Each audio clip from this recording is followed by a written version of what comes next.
어떻게 동영상에 대해서는 잘 시청을 하셨나요? 의료급여 제도에 대해서 조금 더 자세하게 알아보도록 하겠습니다.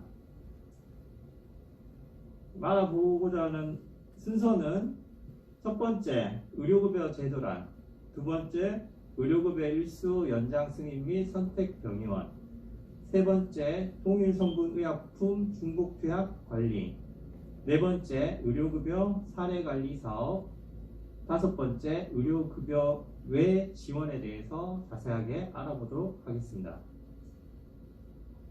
먼저 첫 번째, 의료급여 제도란, 지금 시청하고 계신 분들이 지원을 받고 계신 제도가 바로 의료급여 제도입니다. 이 의료급여 제도라는 것은 생활유지 능력이 없거나 생활이 어려운 저소득 주민의 의료 문제를 국가가 보장하는 공공구조 제도로 건강보험과 함께 국민의료보장의 중요한 수단이 되는 사회보장 제도입니다. 의료급여 수급자분들은 관련법에 의해서 1종과 2종으로 구분되어 지원이 되고 있습니다. 자세한 지원 내용은 PDF 파일을 통해서 참고하시면 되겠습니다. 그 다음으로 의료급여 이용 절차에 대해서 설명을 드리도록 하겠습니다. 의료급여 이용 절차는 의료급여 기관을 1차, 2차, 3차로 구분을 하고 있습니다. 1차 의료기관은 병원 명칭의 의원, 보건기관, 보건의료원, 이런 기관들은 1차 의료기관이라고 얘기를 하고 있으며, 2차 의료기관은 병원 명칭의 병원, 종합병원, 이러한 명칭이 들어가는 병원들을 1차, 2차 의료기관이라고 얘기를 하고 있습니다. 3차 의료기관은 보건복지부 장관이 지정을 하고 있는 3차 기관들이 여기에 속하고 있으며, 주로 대학병원들이 여기에 속한다고 얘기할 수 있겠습니다. 그래서 1차, 2차, 3차 이렇게 단계적으로 의료급여 의뢰서를 발급받아서 이용하셔야지만이 절차대로 적법하게 이용하시는 방법이 되시겠다고 말씀을 드릴 수 있습니다. 다음으로는 경증질환 약제비 본인 부담 제도라고, 경증질환이라고 함은 단순 고혈압, 당뇨, 두드러기, 감기, 위염 등의 100개의 경증 및 단순 만성질환을 얘기하고 있으며, 이 경증질환으로 대형 병원, 2, 3차 병원, 병원 명칭의 병원, 종합병원, 대학병원이 여기에 해당된다고 할 수 있습니다. 원내 처방을 받는 경우에 있어서는 기존의 약제비의 본인 일부 부담금인 500원에서 총 급여가 적용되는 약제비의 3%를 본인이 부담하게 되는 제도라고 할 수 있습니다. 이는 경증 질환으로 2, 3차 병원을 이용하시는 걸 좀 방지하기 위해서 도입된 제도로서, 단순 질환에 대해서는 1차 의원을 주로 이용하시면 좀 더 많은 혜택을 보실 수 있다고 하겠습니다. 다음으로는 의료급여 상한 일수에 대해서 설명을 드리겠습니다. 의료급여 일수란 질환으로 병의원을 방문하여 진료받은 일수, 입원한 일수, 약을 처방 조제받아 투약한 일수를 모두 합산을 한 일수를 의료급여 일수라고 얘기를 하고 있습니다. 이 의료급여 일수는 4가지 질환군을 나눠서 저희가 산정을 하고 있습니다. 매년 1월 1일부터 12월 31일 사이에 만성고시질환군, 중증 등록 희귀 질환군, 중증 등록 질환군, 기타 질환군, 이 4가지 질환군을 나눠서 저희가 해당 질환에 대한 의료급여 일수를 계산을 하고 있습니다. 그래서 만성고시질환이라고 함은 정신 및 행동장애, 신경계 질환, 고혈압성 질환, 당뇨병, 뇌혈관 질환, 두개내 손상, 간의 질환, 갑상선의 장애, 심장 질환, 기타 만성 폐쇄성 폐질환을 얘기하고 있으며, 등록 희귀 중증 난치 질환이나 등록 중증 질환은 산정특례 등록을 통해서 인정받은 질환을 그 중증 질환이라고 얘기를 하고 있으며, 그 외에 기타 질환은 만성 고시 질환과 등록 중증 희귀 난치 질환, 등록 중증 질환을 제외한 나머지 질환이 다 이 기타 질환이라고 얘기를 할 수 있으면, 기타 질환은 기타 질환으로 속한 질환으로 이용한 일수를 모두 합산을 해서 기타 질환에 대한 의료급여 일수를 산정을 하고 있습니다. 다음으로는 의료급여 일수 통보에 대해서 안내를 드리도록 하겠습니다. 의료급여 일수 통보는 의료급여 수급자분들이 매년 1월 1일부터 12월 31일 사이에 쓰신, 그러니까 이용하신 진료 보시고 약 타시고 입원한 일수를 산정을 한 의료급여 일수를 얘기를 하고 있으며, 180일, 300일 이상 의료급여 수급자를 대상으로 해서 국민건강보험공단에서 우편을 통하여 주기적으로 통보를 해드리고 있습니다. 그래서 180일 이상이신 분들은 분기별로 1월, 4월, 7월, 10월에 정기적으로 통보를 하고 있으며, 300일 이상 되신 분들에 대해서는 분기별 외로 추가로 통보를 해드리고 있으며, 2월, 3월, 5월, 6월, 8월, 9월, 11월, 12월, 그리고 300일이 넘는 일수에 대해서 변동사항이 있는 달마다 매달 통보가 되실 수도 있습니다. 그리고 우편으로 통보하는 것 이외에 병의원, 의료기관, 약국을 통해서도 전산상으로 저희가 실시간으로 의료급여 일수에 대해서 통보를 해드리고 있기 때문에 진료를 보시거나 약을 타실 때 의사선생님과 약사님을 통해서 의료급여 일수 연장에 대해서 안내를 받으실 수 있습니다. 그 다음으로는 이제 의료 연간 급여 일수 통보서는 이렇게 생겼습니다. 건강보험공단에서 우편으로 통보를 받으시며, 양식은 이렇습니다. 이 의료 연간 급여 일수 통보서는 질환 군별 사용 급여 일수에 대해서 안내를 드리고 있으며, 최근 의료 급여 내역에 대한 상세 내역을 안내를 드리고 있습니다. 만성 고시 질환군, 등록 희귀 중증 난치 질환군, 등록 중증 질환군, 기타 질환군을 나눠서 사용 일수를 확인하시면 되는 부분이 있습니다. 그리고 그 우측에 최근 의료급여 내역에 보시면 본인이 다닌 병원하고 약국이 맞는지, 그리고 지원된 금액이 맞는지 그 두 가지만 확인을 하시면 되겠습니다. 연장 승인 신청과 관련해서는 거주지 동주민센터를 통해서 안내를 드리고 있고, 신청 기간도 따로 두고 있기 때문에 연장 승인 유무와 상관없이 이 우편물은 180일 이상, 300일 이상 되시면은 주기적으로 통보를 받으실 것이며, 좀 전에 말씀드렸듯이 사용한 급여 일수에 대해서 단순히 안내를 드리고 있으며, 다니신 병원하고 약국에 대해서도 그렇게 안내를 드리고 있다고 생각하시면 되겠습니다. 다음으로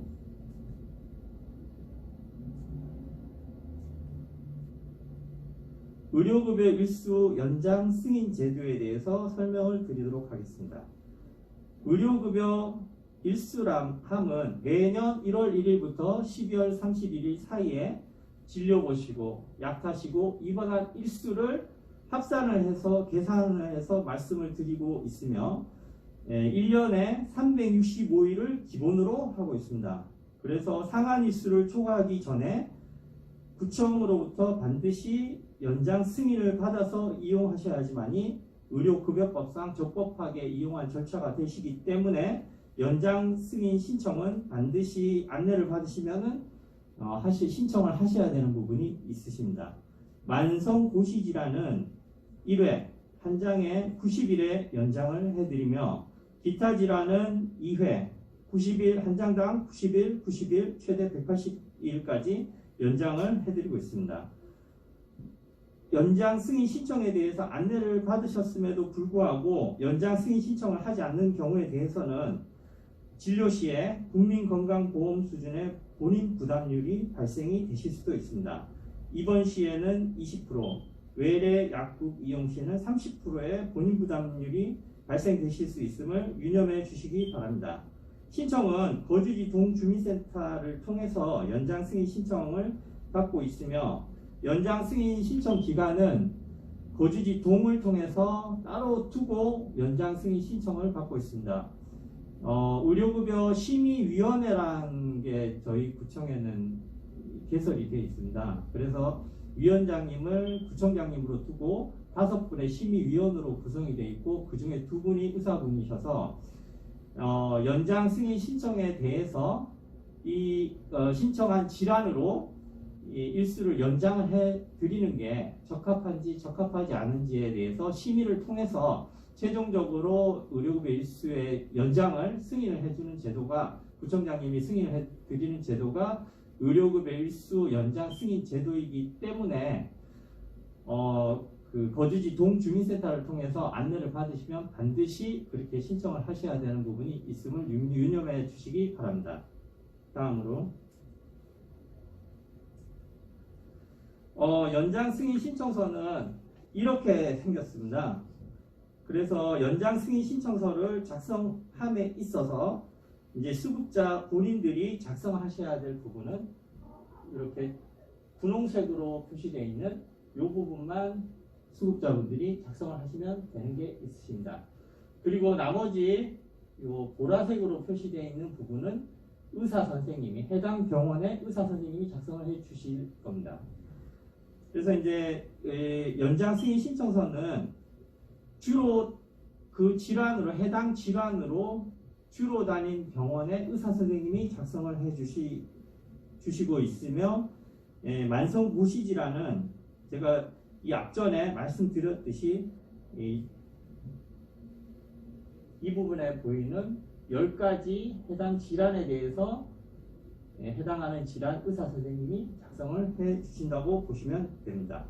그리고 중증 및 희귀 중증 난치 질환에 해당하시는 분들은 2017년도부터는 산정특례 대상자를 대상으로 연장 승인 신청 업무를 생략을 하고 있기 때문에 자동으로 그렇게 이제 연장이 되신다고 보시면 됩니다.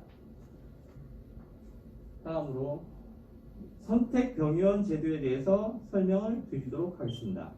선택병원 제도는 의료급여 연장 승인한 일수까지 초과하여 의료급여를 받고자 하는 수급권자에 대해서 선택병원을 지정해서 지정한 병원을 주로 이용하는 조건으로 의료급여 일수를 연장해주는 제도입니다.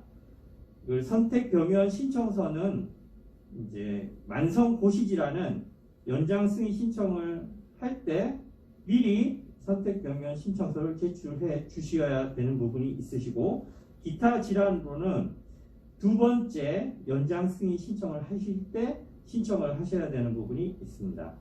그리고 등록 결핵 희귀 중증 질환은 의료급여 일수가 초과한 후에 이 선택병원 신청서를 거주지 동주민센터를 통해서 제출을 해 주시면은 그 선택병원으로 신청한 병원으로 지정을 하게 되어 있습니다. 그래서 연장 승인 일수 초과 시 신청한 의료기관으로 지정이 되므로 희귀 중증 질환, 만성고시 질환은 365일에 90일 연장을 해서 455일까지 이용 가능하며 455일이 초과한 부분에 대해서는 그때 가서 미리 신청해 주신 선택병원 신청서를 근거로 해서 병원을 지정을 하게 됩니다. 기타 질환은 365일에 90일, 최대 180일까지 해서 545일까지 이용 가능하시며 545일을 초과한 부분에 대해서 저희가 이제 미리 신청해 주신 사전 신청서를 근거로 해서 저희가 지정을 하게 됩니다.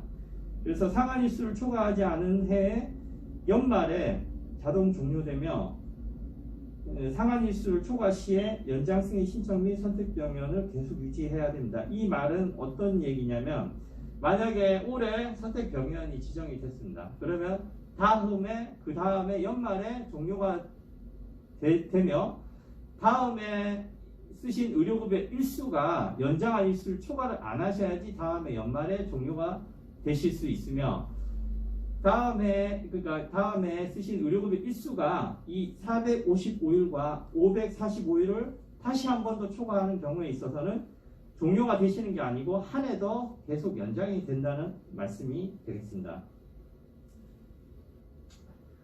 선택병원 신청서 양식은 다음과 같습니다.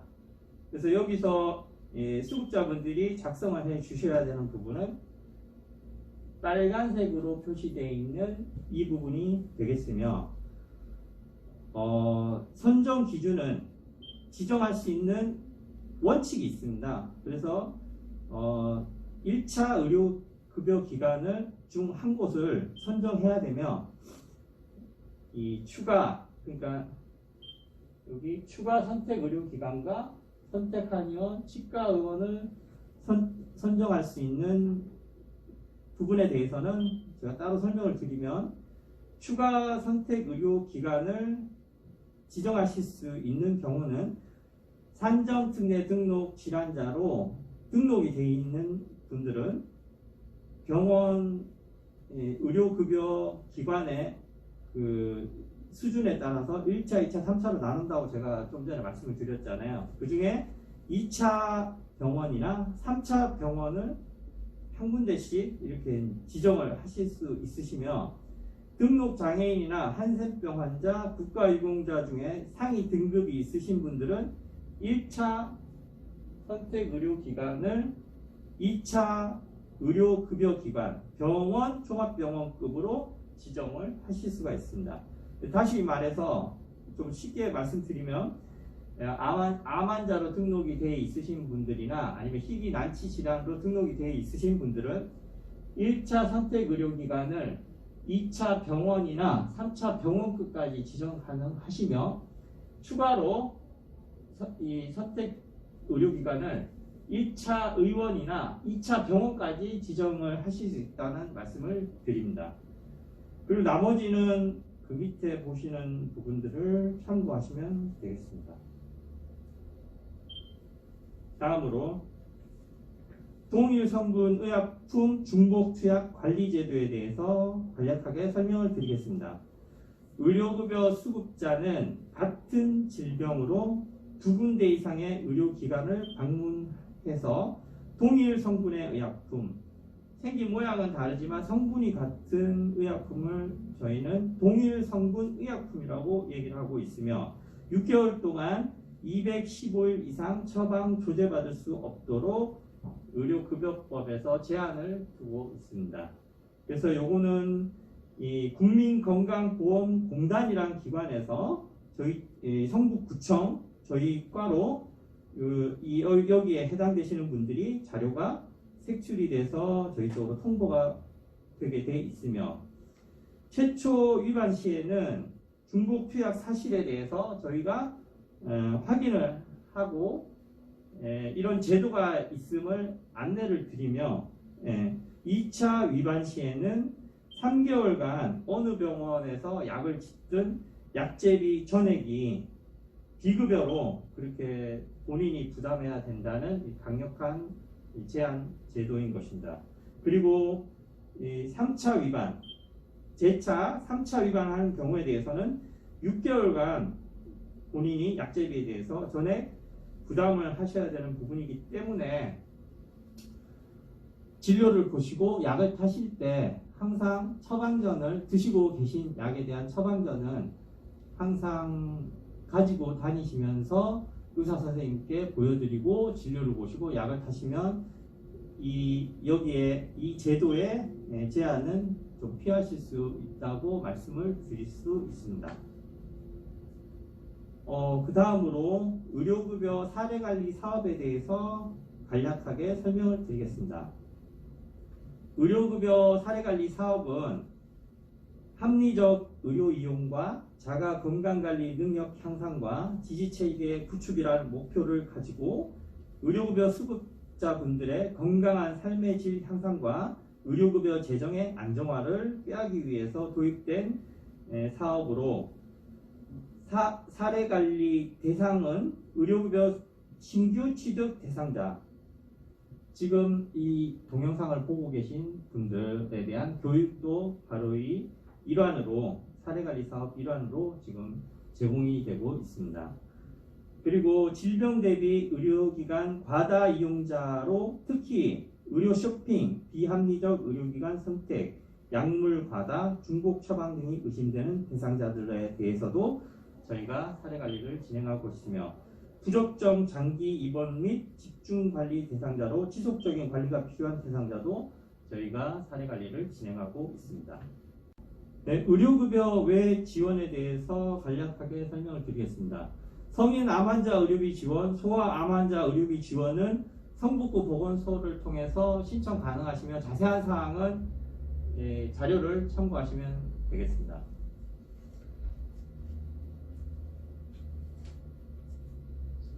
다음은 재난적 의료비 지원과 긴급복지 지원제도에 대해서 설명을 드리겠습니다.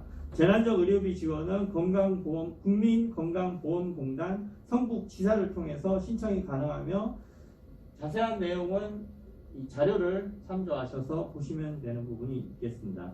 그리고 긴급복지지원제도는 성북구청 복지정책과에서 주관을 하고 있으며 동주민센터를 통해서 신청 가능하며, 자세한 사항은 자료를 참고하시면 되는 부분이 있겠습니다.